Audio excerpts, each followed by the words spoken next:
Dust had risen around my bike's wheels. A slow tremor ran through the road, as if Dead Man's Ridge itself had realized I hadn't just returned. I'd come looking. I walked along the main road of the town, pushing the bike engine off. Sometimes silence is the loudest announcement. Shop windows were half shuttered. From behind the glass, eyes watched, a mix of fear and curiosity. The people of this town know me. They know wherever I go, something breaks. Cole has been missing for 3 days. That isn't just a sentence, it's suffocation, because Cole wasn't someone who vanished without reason. I knew if he didn't return, this town would never be the same. I stopped in front of the scrapyard, the gate half open. Inside, a stillness, the kind that clearly says, "No one is waiting here." I was looking for Cole's old friends, the ones he spent nights with, fought with, made peace with again. But no one was there. Just a few bikes, covered in dust, loose chains, old stickers on the tanks, just like the people who once rode them. Then a sound, heavy as iron, the tired growl of an engine. A faded truck pulled up beside the garage. It had once been red. Now it was just a memory.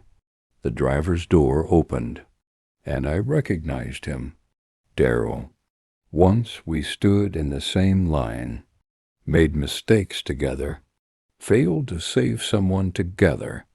Then we walked different paths, carrying different lies. He nodded slightly when he saw me. That nod wasn't friendship, it was warning. "Mason," he said, "this isn't the right time." I didn't ask for what. I just said, "Where?" Darrell didn't answer right away. There was a flicker in his eyes, the look people get when they know something has slipped out of their control. "They're outside the city," he finally said. "They didn't just take Cole. They're testing how strong this town really is." I didn't ask who they were, because I already knew. The Black Dust Riders. That name spreads through the desert like wind. Wherever it goes, something dries up. They don't follow rules, Darrell said quietly. They only understand control. I placed my hand on the truck. The metal was cold, just like this conversation. "Why are you still here?" I asked. Darrell looked at me. "Because someone has to stay," he said. "If everyone runs, the city dies on its own." I didn't reply, because I knew that's exactly why I had come.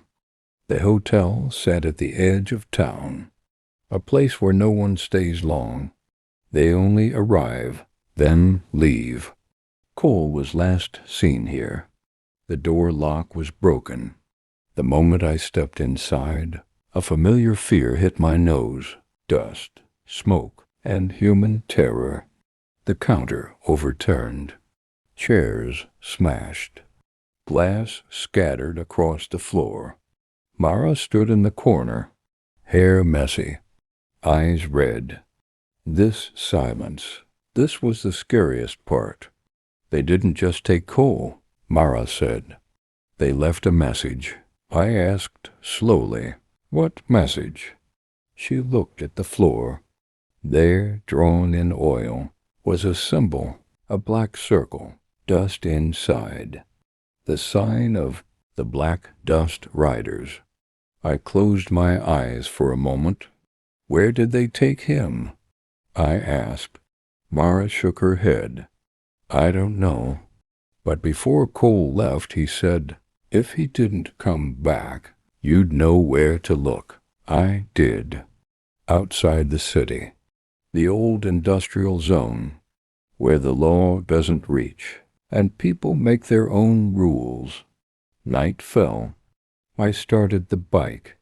The engine cut through the silence. I dialed Cole's old numbers, one after another. No answer. Only one voicemail came through. "Daryl, they're watching you," he said. "If you go, go alone." I smiled faintly. In this story, going alone is the rule. The city lights faded behind me. Dust thickened on the road. Here, Dead Man's Ridge ends, and something else begins. An old garage, where we started. I stopped the bike. The door was open. Inside darkness. The moment I stepped in, a shadow lunged. I tensed. I knew this moment. I grabbed the iron rod beside the bike. Not a weapon, a decision. The shadow moved closer. Human, but with a rider's movements. "Last warning," I said. Step back. No one listened. Impact. Dust. Metal clashing. Nothing heroic. Just two people who know. No one wins this fight. The shadow collapsed to the ground. I stood there, breathing heavy, hands shaking. I understood. This was only the beginning. The Black Dust Riders now know I'm here. Cole is missing. The city is afraid. And I'm standing on that same line again, the one I once ran from. But not this time. This time I'll stand, because the problem is ahead, and this road won't let me turn back anymore.